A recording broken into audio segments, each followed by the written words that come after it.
we need to have a talk. You like video games. You're on my channel. You clearly like video games. What do you think about Easter eggs? I want to talk to you today about secondhand storytelling and why I'm kind of annoyed, but not really annoyed at some YouTubers who are making Easter egg based content. Number one, I love that content. It's super fun to delve into Easter egg development. It's super fun to delve into Easter eggs from a perspective of a community and their resources and their optimism to find something greater that will have some form of resolution. That resolution doesn't always exist, everybody. Secondhand storytelling is the process of telling a story without actually saying it. This is not uncommon, and a great example is the movie Seven. At the end of the movie Seven, spoiler alert, it's an old movie, there is a box that is opened, and there is a very, very pronounced reaction dramatized before you with crying and a whole slew of events occurring. But the contents of that box are never revealed to you. You don't know what's in that box. So you might be saying to yourself, well, Ian, what's in the box then? What is in it? Why is this so relevant? What is it? It's his wife's head. And this is relevant because this is how secondhand storytelling works and why Easter eggs can be more important than you think. Not always, but we're getting there. A liminal experience is an event that takes place with no beginning and no end. It's an event where you feel like you've been there before, but something's just off. Or it's a dream-like feeling, or that one time you went to a party and you took something that you might not have normally took, and it took you somewhere else mentally. Liminality is a process of crafting a feeling that is not something we pay attention to on the regular. The making of this video is liminal in its experience because the process of making it is just a hallway to the end state, which is the process of you watching this, which is so far removed from the process of making it that I can't even comprehend your experience because it's so uniquely yours, just like mine is so uniquely mine. But at the same time, if I had you step into my place right now, it would feel somewhat familiar. The curtains behind me, the microphone before you, the monitor, and the teleprompter, everything would feel kind of normal because you've seen it 1,000 times, so it's liminal. A endless hallway in a hospital, a bathroom that doesn't fit the aesthetic of the rest of the house. You've been there before, but it's somehow its own thing. Easter eggs are like liminality in some regards, and others are just a photo or a reference. So the head was in the box, but we were never told it. What does this have to do with Easter eggs? Today I want to talk about Red Dead Redemption 2, and there's a lot to know about Butcher Creek. There's a lot of things that you'll need to speculate on about Butcher Creek. But ultimately, Butcher Creek is a place that has almost no significance in Red Dead Redemption 2. It feels like a place out of time, a place that doesn't quite belong where it is. It's at this trailhead. It's people who are disfigured. They talk funny. The animals are aggressive. The people are aggressive. There's no store. It's just a place that exists. Butcher Creek is a fascinating place to me because it seems like there's no end to content creators talking about it. And so when I got interested in it, I wanted to know the psychology of the Easter eggs that were taking place. To give you a short synopsis, there is a singular mission that takes place in Butcher Creek that has you delving into a cave that is filled with arsenic that is pouring out of the walls and into the creek itself because of a dig that occurred where they blew away the soil and they left behind the rocky remnants that held up that mountain. Within that mountain was arsenic. And you might be wondering, okay, why did you go there? Well, we went there because a Native American businessman or representative for a business wanted to purchase that land. And this is important because the events that transpire clearly state that the people of Butcher Creek had no desire to get rid of their property. This was their property. And you might be wondering, well, why? Why would that be the case? And it seems to me that the Murfred brothers and Butcher Creek have a lot in common, and I'm sure a lot of people would agree with that statement. Maybe the situation at the dig and these caves and the arsenic are why these people are still there to this day. They went there to join some mining town and begin mining out this cave in some hope of making money. But when the cave system and the mine system failed, they were left to rot because the company didn't care. Now, it's important to know that during the 1890s and even slightly into today, it was not uncommon for towns to be owned by companies, for you to employ someone and also give them room and board and some form of currency for them to provide for themselves in the room and board that you provided. Many ranch hands and mine workers lived right on site. This is what we see in Ensburg, and clearly something that the developers were aware of. You see how the thread is beginning to form with secondhand storytelling here? You see, all we did was discuss one side mission, and now we have a greater thread to follow to solve the Easter eggs that are put before us. We know that Butcher's Creek should have been more to the game, but ultimately ended up not being, having a small plot that had absolutely nothing to do with Red Dead Redemption 2 and the events of Arthur Morgan at all. But we know that in real life, Native Americans who were not afraid of the civilization and the white people coming overseas did team up with them. They did side with them. They found ways to get their chiefs off of property so that way companies can move in, and these people were handsomely rewarded for their skills in negotiation of getting Native Americans off of their property or the property that they desired to purchase. This is why reservations exist in the first place. They were provided to the Native American people who are being pushed and pushed and pushed in horrible, horrible ways by the early settlers. Well, now we have so much more context. So we have a representative, possibly, from a Native American tribe who is treasonous with their tribe and is working in tandem with a corporation to annex people from property so that way they can purchase it up from the government without risk of having to relocate them or hire them or seek agreements with them or find treaties with them, because that's a lot of work, especially during that time period. That's a lot of work. Taking somebody who knows that culture, knows those people, and sending them to do that is a lot easier. However, the people of Creek are clearly religious in nature. Early settlers in America came from Puritan backgrounds. That's why we still to this day have Amish and other sub Judo Christianity, I believe. I'm not really one for religion.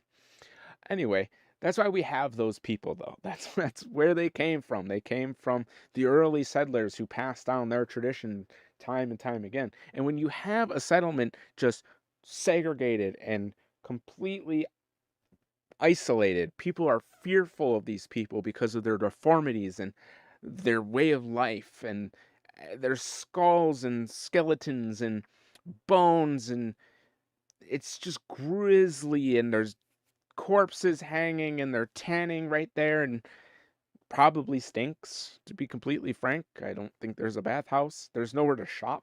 There's no trader. They don't really want to interact with you. They're normally rude people. They're in the middle of a trailhead that every time somebody has to go through, they go around, which is something that we see within the story. We're getting all of this contextual information within the means of secondhand storytelling, but why these Easter eggs? This is the hardest part because I set up a lot here. I told you a lot. I gave you a lot of information. And now I'm going to tell you that sometimes it doesn't matter. Sometimes it doesn't matter because these areas were developed for a completely different purpose. The narrative that you are given is irrelevant to the overall meaning of the Easter eggs before you. Now, of course, we can find the threads and link them together, but at a certain point, you're going to need some form of creative director to tell you, yes, that is exactly what we intended 100%. I love Easter eggs. This video is kind of hard to talk about because I'm objectifying some form of art and I'm telling you exactly what to think, which goes against everything I believe in. I don't like to do that. That's not the point of my show. Omni Obscurium is two completely different people discussing things and coming to conclusions without argument, even though we may not share perspectives. Let's start from the top. We all know about Banjo Man. He's at the same spot every day, playing his banjo, giving little wild, wild west vibes to the whole area, not really making it feel scary, but more like a town lost in time. This feeling is exacerbated by the fact that in the woods of the Roanoke Ridge, right by the creek, you can find these whispers in the woods speaking the name Eugene and all these other weird nuanced names. But if you head into Valentine, what's super funny is there's an entire movie about it that you can go pay 50 cents to watch. Or maybe it's 25 cents. Doesn't matter. At the end of the day, what's really fascinating about this point that's being made is there is relevancy in that area. It has been documented, it's been explored. There are weird things occurring in that area that follow some tale of mysticism. 1899 was when the painting was created, Christianity Overrules Paganism by Dore. It's a beautiful painting, but 1899 is the same year that all of this game takes place. There's clearly some conversation occurring, if not in America, but in Europe, where paganism is being stepped on, it's being pushed down. Christianity is rising up, this monotheistic powerhouse that is just sweeping through all of these nations with their beliefs, which is perfectly fine. But you have to think about who is talking about it. Who is doing things at Butcher Creek in order to get this property? Who is the one who's setting up tricks to scare them off? It's a Native American civilized man working under a corporation. When you start putting things into perspective, the markings on the uh, when you start putting things into perspective, the markings on the outhouses starts to make a bigger picture. He might have seen the very smart and sophisticated people of the civilized world and assumed that they were just as well learned and were as intelligent as they were. The markings on these outhouses making the shape of a pentagram with his configuration. He figured eventually they would put it together and figure it out. But ultimately, they did not. It's not something that they resolve to repair. But seeing Red Dead Redemption and recognizing that the mysticism and magic of that world is real. I mean, for Christ's sake, there's possibly a time traveler by the name of Francis Sinclair who has you collect rock carvings of things that don't exist at that time period and is weird. Then you see him as a child. Weird. Who was his father? The secondhand storytelling is so fascinating because there is no reason to tell you he did it. And if you believe he didn't do it, then who did? It has to exist for a reason, after all. It can't just exist for no reason. Is that land truly cursed, or is it just a piece of land that is truly cursed? The one with the shed over top of it, and the red light glows ominously from underneath, presenting the pentagram that you see in the game. Is he slightly correct? Or did he will this into being in his efforts of scaring these people off of that land? If mysticism within the Red Dead Redemption universe is real, what could have this been pointing at? I mean, we understand that Red Dead Undead Nightmare was a completely spin-off that had nothing to do at all with Red Dead Redemption's main story.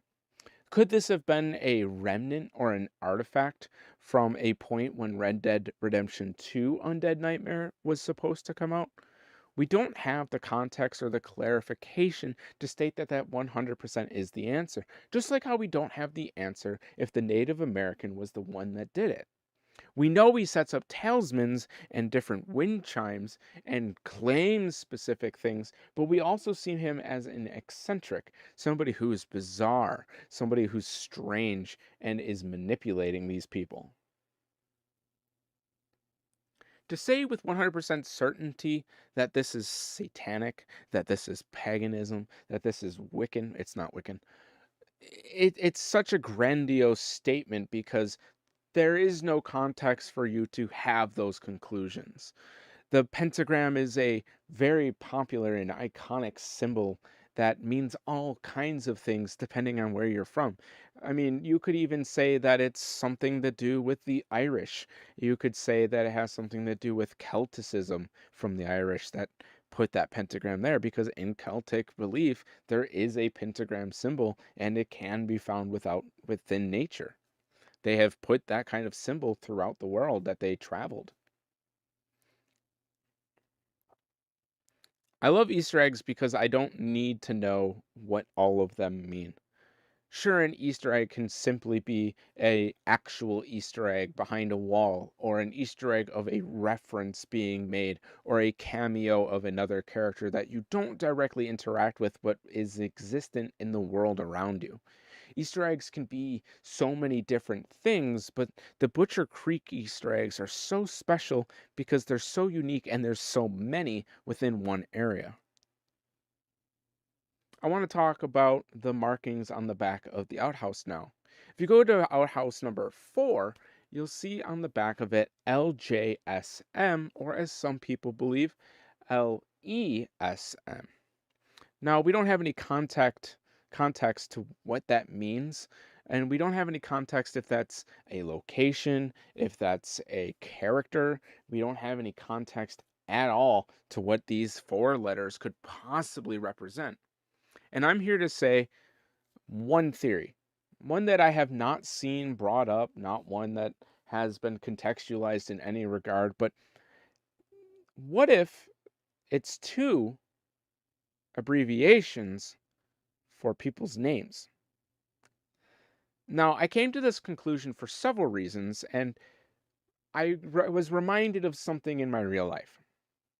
When I did lighting work for video games, one of the things that was super fascinating to me was uncovering people's secrets before they ever reached the shelves. Because I had to do the nuanced task of going over a level with a fine-tooth comb to make sure the lighting did what it's supposed to do, and that is landmark the player and ground them in the reality that they are in. Sometimes lights are used for specific reasons. Maybe it's guiding the player somewhere, or it's setting a desired mood. Now, that's really important because when you travel through Butcher Creek, what do you notice? The diffusal glow on some of the buildings might not have been finished. They glow red from a distance.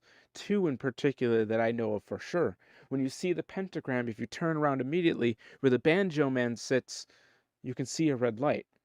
If you're coming down the path and you pass the abandoned shack, entering Butcher Creek, I believe from the east, you'll notice there's a red light in front of you. Now, these might have been mistakes from when a team was disassembled. Maybe a lighting lead or lighting worker was told to go work somewhere else, and that team would finish it up. But lighting work is specific. Modeling work is specific. Texture work is specific. People strive to be the best at these specific tasks because those are the things that make up the world that they envision within their own head.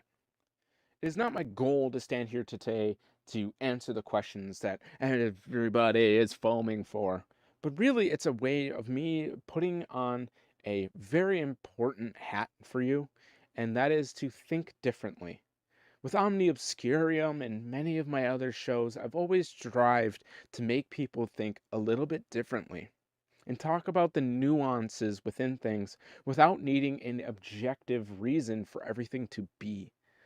Within Butcher Creek, we don't have objective evidence, we don't have objective reasoning for anything that takes place. And that nuance and that speciality of things not having a constituted resolution really makes these Easter eggs that much more special.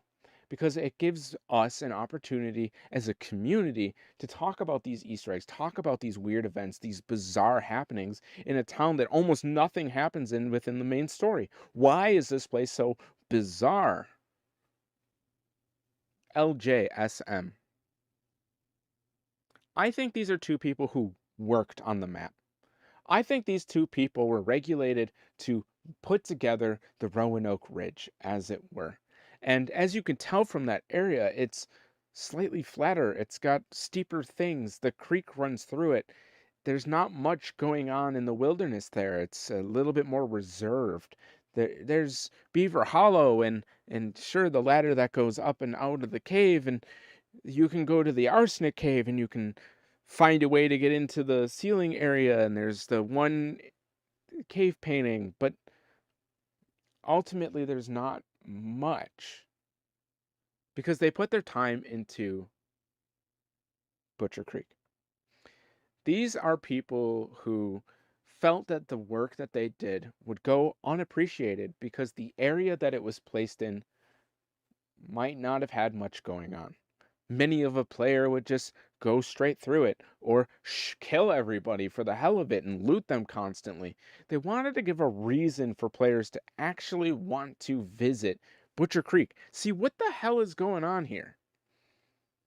With a small story, it's grounded it in a horror mystery. It's been grounded it's been grounded in this scary contextualization that we as players have to put together. What an incredible Easter egg that is. And there's many more out there like this that I just don't have the time to talk about because they're liminal, they're secondhand. You don't need the full context. That's not the point. The context is there for those who need it, and then there's no context there, but there are still people trying to put the strings together on their ghostly photo corkboard, I guess. Whiteboard, maybe. I don't know. Word document. Anyways, the Butcher Creek mystery doesn't need answering. It needs appreciating. Because at the end of the day, I would love to know what LJSM means. Of course, if I retain the belief that these are two people's initials who worked on Butcher Creek, odds are I will never hear from them. There will never be a statement about it. But then again, I could be wrong. This could have been something that pointed towards Red Dead Redemption Undead Nightmare 2. We will never know, and very well may not ever be meant to know, which is a bizarre statement, but if you think about it, the Futurama Easter egg took years to figure out. The Mount Chiliad mystery is still unanswered. We don't know who Francis Sinclair is. Who is the strange man? Is it a alien? Is it a angel? Is it a demon? Who are the aliens in the UFO? Are they the same aliens that are represented in GTA 5? We don't know because the secondhand storytelling hasn't given us a climax yet. We don't need to know. The people who are crafting this narrative, possibly within secret while making these games, haven't told us yet. Because maybe they can't. Maybe they shouldn't. Maybe they have no fucking idea and they're just pulling our leg because it's fun and it gives them advertising credits, and people are going to make content on YouTube about the several topics I've discussed today, but they're not going to talk about it from a philosophical perspective and break down the understanding of why they exist. They're going to look at it from a why do they exist, but for the context of the game. I'm looking at it from a context of why it exists from a game development perspective because I find that more fascinating. There's always two sides to every story, and that's kind of mine. Butcher Creek is this fascinating area that has a lot going on, but at the same time has absolutely nothing happening.